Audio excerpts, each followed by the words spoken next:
Hey everybody, hello and welcome to my Impact Wrestling review. I guess I should say this is the aftermath of Rebellion after 2 weeks. Apparently there still is a show going on right now, and I guess they do have some things taped until further notice of whatever crew they got for Impact right now. With this whole empty arena thing going on. Basically, other companies, I guess, got to follow suit. Well, they've already followed suit into this, but I didn't know if there was going to be anything for After Rebellion, nor if I didn't think I was going to be doing a review in that. But apparently, there is stuff, I guess, going on for this show, and we do kick it off tonight, though, with Sami Callihan coming out first to cut a promo, pretty much talk about what happened at Rebellion and what happened with Ken Shamrock in that match they had. What was that, the no disqualification one on the first night of Rebellion about 2 weeks ago. And as he talked about it, he pretty much says, I see you, because, this whole hacker gimmick right now. He talked about Twitch TV, Access TV, and Impact itself, as he pretty much went on about what happened with Ken Shamrock, and that he did not tap out, if you remember, in that match, that the referee tried to help him, and he did not want any help from the referee because he wanted to do this on his own. So he did not he never tapped out. He passed out, so he had to give up, and the referee stopped the match. But Sami Callihan pretty much says, I don't need anybody's help. And he pretty much talked about how OVE tried to interfere, and he says, I didn't want them interfering too. They need to mind their own business. But he wanted Ken Shamrock back out here because they have unfinished business to take care of. Ken Shamrock came out, and Shamrock pretty much says, calm down. He says, listen, I fought a lot of tough guys in the past, and most of his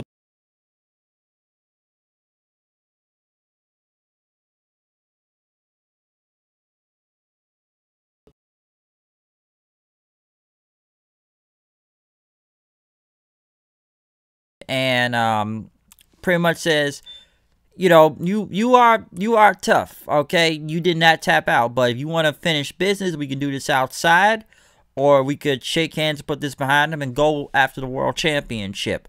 But before that, I guess they could even shake hands. Next thing you know, Michael Elgin comes out.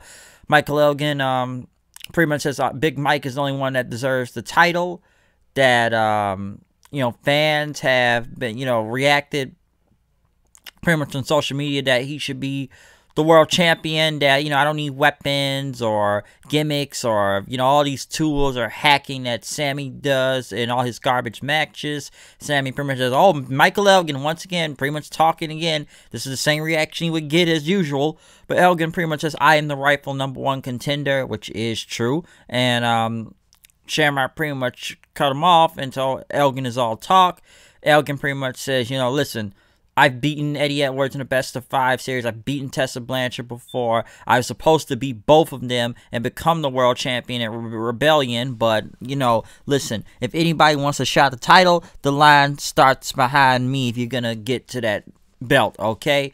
But Callihan pretty much said that Elgin, all he does is choke all the time. Elgin pretty much looked at Callihan for a second, punched him to the ground. Shamrock pretty much ended up hitting an arm drag on him. Callihan pretty much moved in to get the power driver on him, but Elgin got out of dodge as he pretty much left, and then Sami pretty much did his hacker watchdogs thing and teleported out of there, leaving Ken Shamrock in the ring. Good opening, I will say that. I guess they're kind of moving past the Callihan and, Shamrock thing. It's somewhat getting him back into the world title picture, and good promo, especially them and Elgin, which Elgin is right, about, listen, I am still the #1 contender, okay, and whenever that date comes, we will have a world title match, because basically he said that, Tessa is still in Mexico and Eddie's not here, so he should have the title, or I guess whenever the time comes, if one of them ever get back here soon enough, there will be a world title match, okay? But like I said, it was a good promo in the beginning of it. I guess all three will most likely be going for the title, which we'll kind of get into more later in regards to this whole world title picture thing right now. But actually a good promo with all these three pretty much trying, I guess, now going to be going for the title, which Elgin already has been going for the title, but now unless he's got people in his way, trying to take the #1 contender spot away from him. Next, the Mack was in the back talking about Chris Bay. Chris Bay pretty much challenged him, for the X Division title. He's going to call it the Finesse Division title. He says, you want to call it the Finesse Division title? Well, you're going to finesse his foot up in your ass, basically. So that's what's going to happen next from the Mack. OVE, Jake Chris, and Madman Fulton went against Triple XL, AC Romero, and Larry D. Once again, of course, OVE is still on their losing streak, so they take another L. Not a bad tag team match or anything, but once again, OVE takes another loss again since Sami Callihan has turned on him. I guess we haven't heard nothing from them yet, but the whole storyline is that they are just losing and losing and losing. More of a losing streak for these guys, just taking L's all over the place. I guess Sami's not their leader anymore. I don't know what's going to happen to these three right now in this whole story, but the story continues that they continue to take L's every week right now. So, and Sami has turned on them, so I don't know what's going to happen with that. But next, it was time for Locker Room Talk with Madison Rayne and Johnny Swinger. Pretty much they had a guest today, and it was going to be Havoc.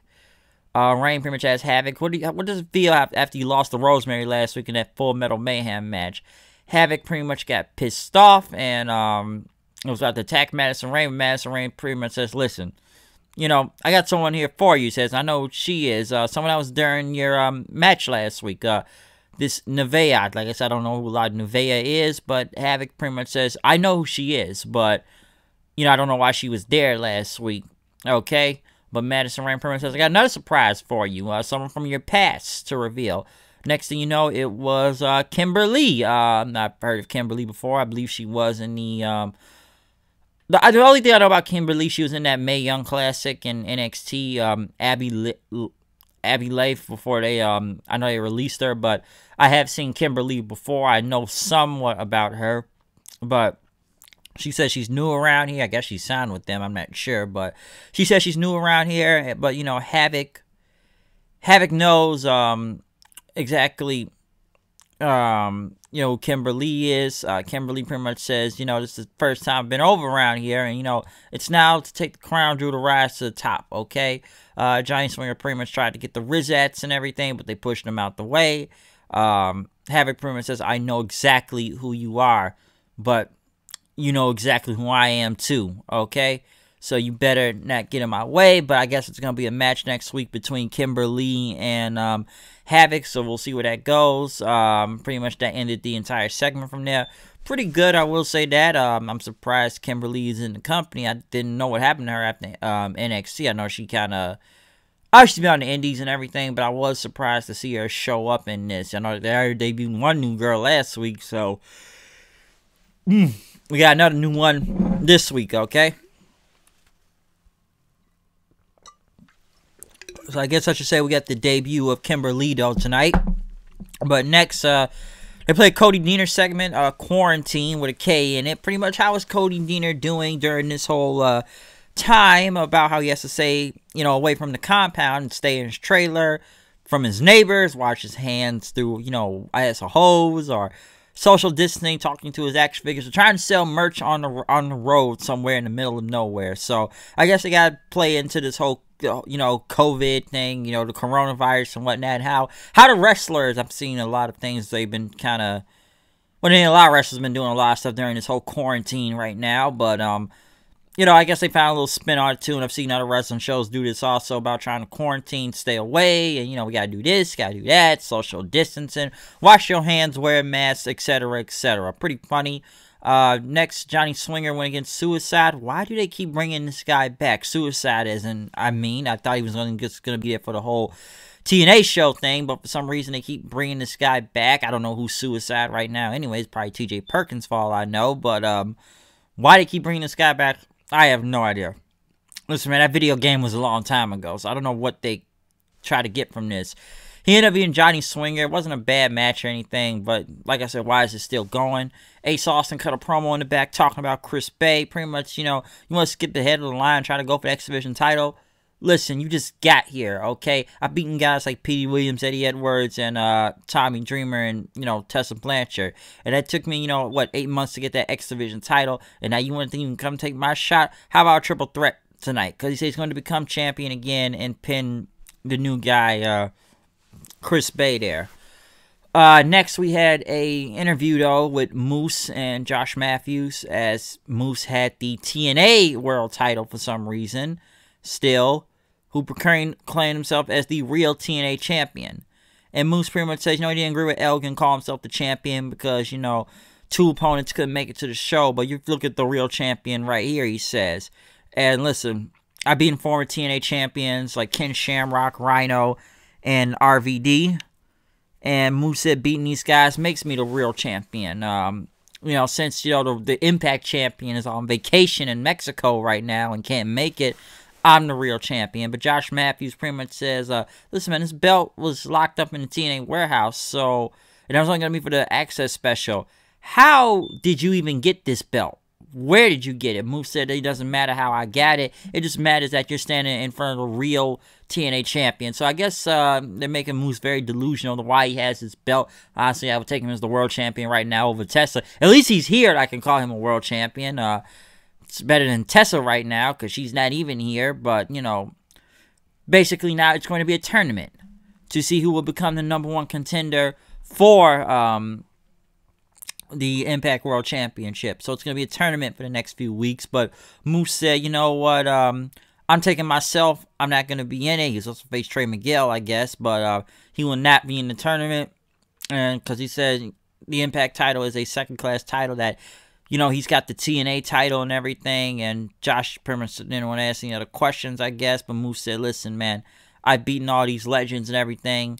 I beat all these TNA guys, so I am the real champion. I'm going to leave, before he puts hands on Matthews right there. Now, there's a lot to say from this other than Moose being a delusional champion, which I'd rather take him as a champion over Tess, who's, at least he's here. I could say that. But, his tournament, I get why the tournament is happening due to not a lot of people being here. So we need something to fill TV time for the next few weeks because we don't even know when Tessa's even coming back. Personally, I would say just strip the belt off of her and everything. Just give it out that, she never lost the title or anything. But apparently we're during this tournament to see who become the new #1 contender, even though I felt like Michael Elgin is already the #1 contender. So why are we doing this tournament? I have no idea. It's the pastime. I know they had a lot of people in there from Elgin. I think he's got to fight for it again. Callahan, Shamrock, Rhino. Who else is in this tournament? I know Moose not in it now, but Trey Miguel, Fulton, Madman Fulton, several guys in this tournament. I don't know if I have them all down, but they're all going to be in this tournament, though. So I guess it's to eat up TV time and everything. But Elgin, like I said, he's already #1 contender. So why does he got to fight to get his #1 contender spot back? I don't get that. But I guess they got to find some way to eat up time for the next few weeks in this tournament. Depending if Tessa comes back in that, because I feel like now whoever wins this tournament, just strip the belt off of her and just do something else for the championship. And then I would just say just take the belt off her and just do a tournament, and then we'll see who becomes the new champion. Oh yeah, Hernandez is in it, but yeah, just do that. Take the belt off her, and we'll make a tournament, and then we'll just play for the few weeks who will become the new world champion. I feel like that would have been a little bit easier in my opinion, but apparently not, since like I said, Tessa's in Mexico. Ain't no telling when she's coming out. But pretty much after that sit-down interview with Moose, I will say it was pretty good too. Like I said, he's supposedly the TNA World Champion, very delusional. Next was Cousin Jake versus, person that cannot stop running his mouth on Twitter, can get worked by a match from 20 years ago with Vader and try to bury a dead guy and sound like an idiot online recently again. Joey Ryan right there, especially on his comments about Vader, or Joseph P. Ryan. I swear I seen this match 2 weeks ago. Why is it happening again? I don't know. And I know Joey Ryan got the win with the roll-up on the tights, but if we saw this match like a week or two ago, why is this match happening again? Because I don't really care for this right now. And, I know Joey Ryan trying to do the whole cancel culture thing, but it's not working well when you only got one person there and the other two are not even on the show right now, okay? Tired, but yeah. Not on the show. I was kind of lost track when I was going right there. But yeah, Joey Ryan, idiot. Yeah, why is the show happening again, though? I saw it 2 weeks ago. I have no idea. Joey Ryan wins. I guess they're trying to put the number on them getting over the Deaners or something, but I don't know, this whole cancel culture thing, which I feel like it could work, but like I said, it's a little tough when you only got one person from the stable there. And then again, Joey Ryan's an idiot anyway, so like I said, then this guy just get in trouble for talking shit on Twitter about Vader and end up being wrong and look like an idiot the whole time. So there you go. Next, I had a Kiera Hogan video, pretty much a vignette about her. Talking about how she's lived in the ATL for her whole life. She's been wrestling for about 5 years now. And, just walking around in Atlanta. And pretty much, this business is scary, but she's followed the right people to guide her in the right direction. Pretty much saying that she's Kiera Hogan and she is the girl on fire. So getting a good vignette video about her. That was pretty good. At least to kind of know who she is more now, wherever they're going with Kiera Hogan. So I have no idea what they're doing next with her, but that was interesting. At least build something on her. Maybe she's a face now. I don't even know if she's here. She could be a face for all I know. So hopefully something good happens with her. Next, they went to the Battle Arts Academy in Canada, where this guy, I don't know where this was at, but he was putting over the North, pretty much, it's a sold-out building, which no one's there, and these canned chants came in about Impact, and next the North came out, and, Ethan Page trying to be funny, touching these mannequins that had Impact shirts on and other stuff as the fans, and, we're being on vacation in Canada right now, and they can compete in cost pain. And they asked Alexander, who do you want to face? And he said he wants to face Kurt Angle, but, Ethan Page told him, like, listen, man, you gotta keep your kayfabe, man. Kurt's 90 days non-compete is at all. I actually thought that was pretty funny. That was funny when he said that, when he says, who do you want to face? Kurt. When he said Kurt Angle, he said, listen, man, it's kayfabe, all right? His 90-day compete clause isn't up yet, so maybe he'll face Kurt Angle soon, Josh Alexander. But I thought that was pretty funny. Like, they know he's fired from WWE, so it's kind of like, hey, man, gotta wait 90 days, man. 90 days. Then you can face him, all right? That's that contract clause. But next, the Creeps came out, whatever these guys are. Just a job team with bad French music. And the North just beat these guys up all over the place and made fun of their comic book or their comic book characters or whatever their gimmick is. I don't know, even Ethan Page. Don't you disrespect Al Snow. So they beat these guys and, they defended the titles and won. So strange segment, but pretty funny at the same time, too. That wasn't really that bad with the North. But I thought it was funny when they said... I want to face Kurt Angle. Whoa, man, you gotta keep it kayfabe, man. 90 days. Non-compete clause, all right? Gotta wait. You got to wait. So you can't just face him like that. So that's not gonna go. Next, though, Rosemary was in the bar talking to a bunny, a dark bunny, which I guess was supposed to be Allie, since she's the, the new bunny, and that the old bunny is gone now. And that, she had her cards with her. Pretty much talked about what she's going to do next, and according to the cards, pretty much talking about a whole bunch of things of money or power, and pretty much talking about manipulation, seduction, that they must seduce somebody in the bar. So I don't know where they're going with.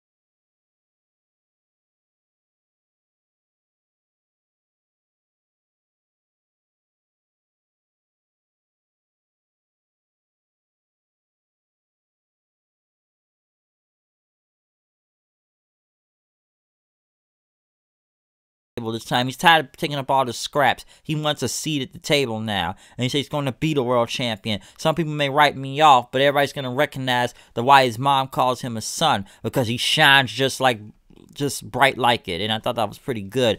I will say about Rohit Raju, at least that's something. They could make him serious from 1 to 7, getting slapped around by Gama Singh almost every freaking week. So now it looks like he's trying to become his own man. The other Desi Hit Squad members are not around right now, and I guess he's the only one here. So I guess he's gonna try to do this on his own. I don't think he's gonna win the tournament though, but make it a good showing in there, I should say. But Rohit Raju actually kind of very great promo there. No comedy, no Desi Hit Squad, just him this time. So let's see if he can get a push on his own. I couldn't believe that. That was not that bad of a promo though. So there you go. But we went into the main event with the Mack, Ace Austin, and Chris Bay for the X Division title. Great match, I should say. Very great match for the end of this show. This was good. Real good. One thing I like is Ace Austin that damn fold move on everybody. That was pretty insane. Even after swung at the pinfall and everything, the stunner still did not work. But this was a great match, okay? Main event was great. I enjoyed this a lot. This was damn near fantastic. I like the ending sequence into it also.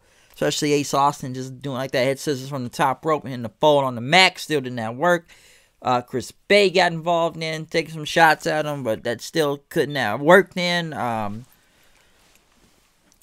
Taking him down, still did not work, but, you know, Ace Austin pretty much came back, taking these guys down. He had Mack then pretty much dodging the stunner and hit him with the fold. Then after that, Chris Bay got up. He tried to take Chris Bay out, did not work. Mack hit him with a stunner in. Ace Austin pretty much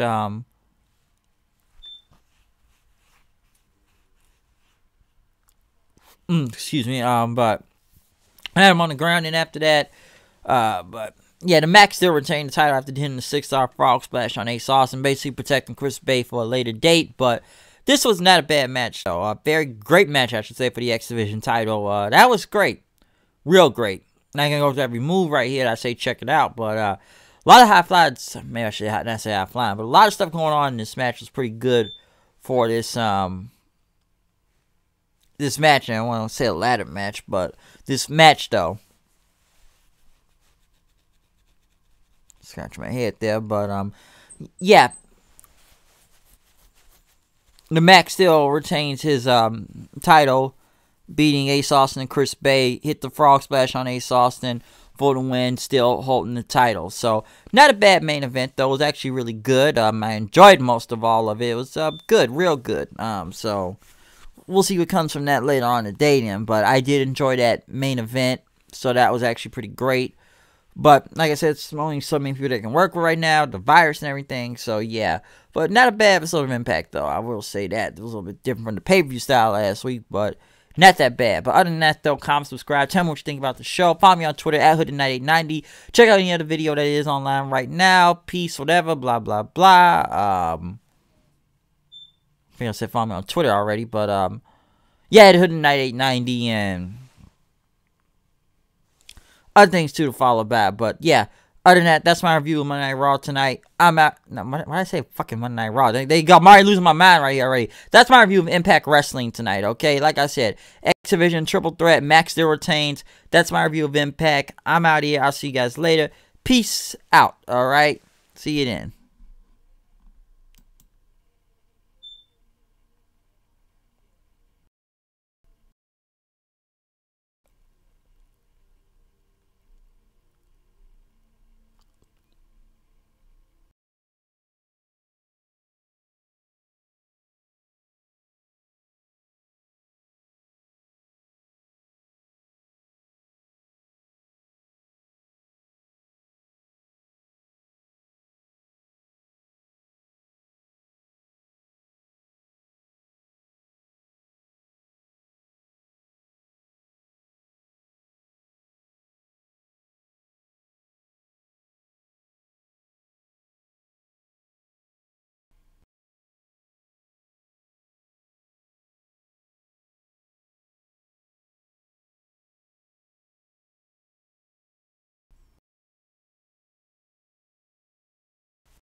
Okay.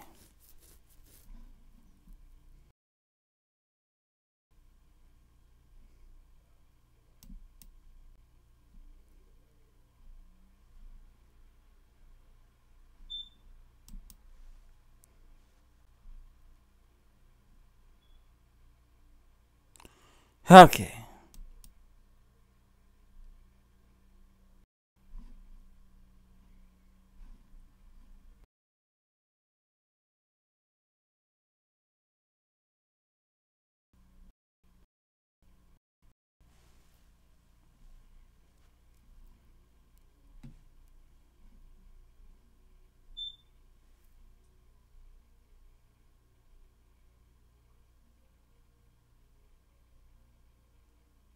Okay.